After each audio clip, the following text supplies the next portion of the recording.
दोस्तों नमस्कार, मैं हूं जगन्नाथ गौतम और आप देख रहे हैं सियासत हिंदुस्तान। दोस्तों पिछले कुछ समय से एक शब्द देश की राजनीति में बहुत तेजी से गूंज रहा है, अखंड भारत। मैं सही कह रहा हूं ना? आरएसएस प्रमुख मोहन भागवत जी कहते हैं कि अगले 15-20 सालों में अखंड भारत बन जाएगा। लेकिन सवाल ये है कि ये होगा कैसे? इसके लिए क्या युद्ध होगा? क्या पाकिस्तान और बांग्लादेश अपनी जमीन भारत को सौंप देंगे? और सबसे बड़ा सवाल, अखंड भारत बना तो उन करोड़ों मुसलमानों का क्या होगा जिन्हें आज के भारत में भी अपनी पहचान और सुरक्षा की चिंता सताती है। आज की इस स्पेशल रिपोर्ट में हम इन तमाम पेचीदा सवालों की परतें खोलेंगे। दोस्तों, संघ की कल्पना में अखंड भारत का मतलब सिर्फ आज का हिंदुस्तान नहीं है। इसमें पाकिस्तान, बांग्लादेश, अफगानिस्तान, म्यांमार, श्रीलंका और नेपाल आदि शामिल हैं। इसमें कुछ तिब्बत का हिस्सा भी माना जाता है। संघ इसे सांस्कृतिक राष्ट्रवाद कहता है, यानी वो जमीन जहां कभी भारतीय संस्कृति का परचम लहराता था। दोस्तों, अब आते हैं उस सवाल पर कि ये आरएस का सपना पूरा होगा कैसे। संघ का कहना है कि ये काम युद्ध से नहीं बल्कि सांस्कृतिक बदलाव से होगा। जैसे जर्मनी की दीवार गिरी थी और दोनों जर्मनी एक हो गए थे, वैसे ही एक दिन ये देश अपनी मर्जी से भारत के साथ एक महासंघ कन्फेडरेशन बनाएंगे। लेकिन ये सुनने में जितना आसान लगता, हकीकत उतनी कड़वी है। क्या कट्टर इस्लामिक विचारधारा वाले ये देश अपनी पहचान छोड़कर सांस्कृतिक हिंदू कहलाना पसंद करेंगे? ये सबसे बड़ा सवाल है। दोस्तों, अब बात करते हैं उस मुद्दे पर जिसे अक्सर दबा दिया जाता है। आज भारत में करीब 20 करोड़ मुस्लिम आबादी है। आलोचकों का कहना है कि जिस आज के दौर में भी उनके साथ जातियों की खबरें आती रहती हैं, भेदभाव की खबरें आती हैं। ऐसे में जब पाकिस्तान, बांग्लादेश और अफगानिस्तान करीब 30-35 करोड़ से ज़्यादा मुस्लिम अखंड भारत का हिस्सा बनेंगे तो कुल मुस्लिम आबादी 50-60 करोड़ चली जाएगी। तब आरएस का रवैया क्या होगा? क्या उन्हें हिंदुस्तान से खदेड़ दिया जाएगा या उन्हें दोयम दर्जे का नागरिक बनाकर रखा जाएगा? संघ का आधिकारिक स्टैंड तो यह है कि हिंदू कोई धर्म नहीं बल्कि संस्कृति है और जो भी इस संस्कृति को मानेगा वो सुरक्षित है। लेकिन क्या धरातल पर यह संभव है? क्या कट्टरता के इस दौर में सह अस्तित्व मुमकिन हो पाएगा? दोस्तों, अखंड भारत का सपना वैसे देखना कोई बुरी बात नहीं है, लेकिन सवाल नियत और नीति का है। क्या हम वर्तमान भारत के सभी नागरिकों को साथ लेकर चल पा रहे हैं? अगर नहीं तो और भी विशाल आबादी को संभालना एक चुनौती नहीं बल्कि एक विस्फोटक स्थिति साबित हो सकती है। क्या आप सोचते हैं क्या अखंड भारत सिर्फ एक सियासी जुमला है या आने वाले वक्त की सच्चाई? अपनी राय कमेंट में जरूर दें। दोस्तों, ये जो मैंने आपके सामने मुद्दे उठाए हैं और ये आरएसएस की बड़ी बड़ी जनसभाओं में ये जुमले उठते रहते हैं। अब आप 247 में भारत विभाजन का डर पालने के बजाय 247 के में अखंड भारत के उदय की कल्पना करो।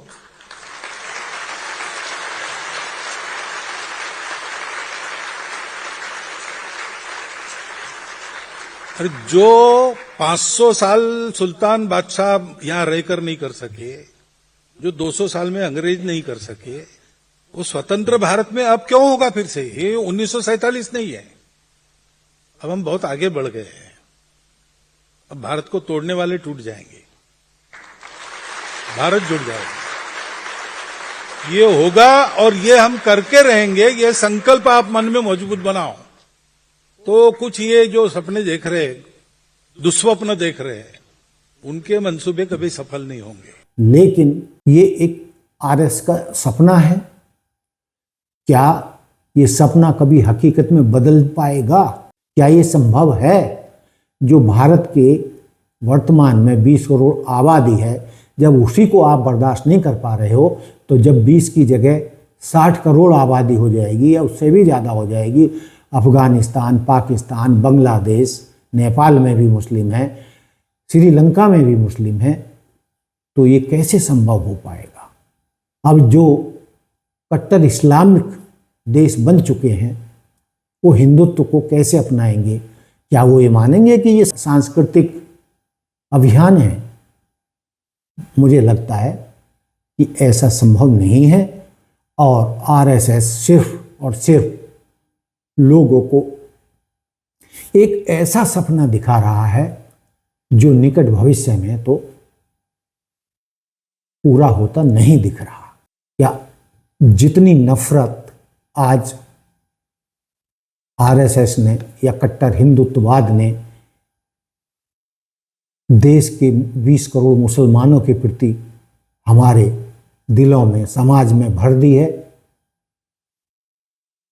उस नीति को देखते हुए क्या पाकिस्तान के लगभग 25 करोड़ मुसलमान, बांग्लादेश के भी लगभग 20 करोड़ मुसलमान, अफगानिस्तान की कितनी आबादी एग्जैक्ट मुझे नहीं पता है, 2-4 करोड़ तो होगी, और नेपाल में भी मुस्लिम है, श्रीलंका में भी मुस्लिम है, तो क्या आरएसएस या ये हिंदुत्ववादी वो ताकतें जो अखंड भारत का सपना देखती हैं या जुमला फेंकती हैं, क्या वो इतनी मुस्लिम, कट्टर मुस्लिम आबादी को संभाल पाएंगे? हाँ, थोड़ा सा मुझे इसमें तो थोड़ी सी सच्चाई लगती है कि ये दक्षिण एशिया के देश जिनको आप सार्क भी कहते हैं, ये एक महासंघ का रूप धारण कर ले, जिस तरीके से यूरोपीय संघ है, जैसे ईयू है, यूरोपियन संघ है, सारे जितने भी 26 देश हैं या कितने हैं एग्जैक्ट नहीं मुझे पता इस टाइम, तो इस तरीके का कोई समझौता हो जाए तो इस क्षेत्र की तरक्की में 4 चांद लग सकते हैं। लेकिन दोस्तों, ये कंसेप्ट तो बुरा नहीं लगता जिस तरीके से सोचा जा रहा है, लेकिन दोस्तों क्या ये हकीकत के धरातल पर खरा उतर सकता है? क्या 15-20 साल में ये सब मुमकिन है? यदि ऐसा हो जाए तो मैं भी उनमें से एक हिंदुस्तान का नागरिक या पत्रकार होऊंगा जो आरएसएस की प्रशंसा करूंगा। लेकिन दोस्तों, ऐसा सपना देखना या अपनी राजनीति को मजबूत करने के लिए, सत्ता प्राप्ति के लिए ऐसे जुमले फेंकते रहना या सपने दिखाते रहना जिनके पूरे होने की कोई संभावना नहीं है, तो ये भी कोई अच्छी बात नहीं है। दोस्तों, मैंने जो आपके सामने अखंड भारत के मुद्दे को रखा, उसमें जो सवाल उठाए, उसमें आप लोगों की क्या राय है, आप मुझे कमेंट बॉक्स में लिखकर भेज सकते हैं। और यदि आपने आला दर्जे के विचार रखे तो हो सकता है कि मैं उन चुनिंदा कमेंट्स को लेकर भी फिर दूसरा पार्ट अखंड भारत पर बनाऊं। तो दोस्तों, देखते रहिए सियासत हिंदुस्तान। जय हिंद, जय भारत, जय संविधान। और दोस्तों, फिर से एक रिक्वेस्ट करते हुए कि आप हमारे चैनल को सहयोग करें, लाइक, सब्सक्राइब, शेयर।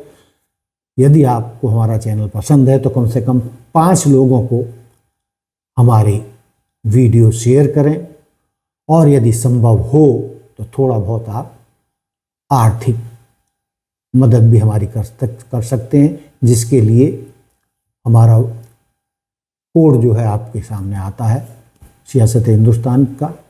उसके माध्यम से आप जो भी थोड़ी बहुत सहायता आप करना चाहें हमें कर सकते हैं। जो साथी हमारी आर्थिक सहायता भी करेंगे हम उनके बहुत आभारी होंगे। लेकिन दोस्तों, लाइक, सब्सक्राइब और शेयर करने में तो आपका कोई खर्चा नहीं होता है, इतनी तो आप हमारी मदद कर ही सकते हैं। धन्यवाद।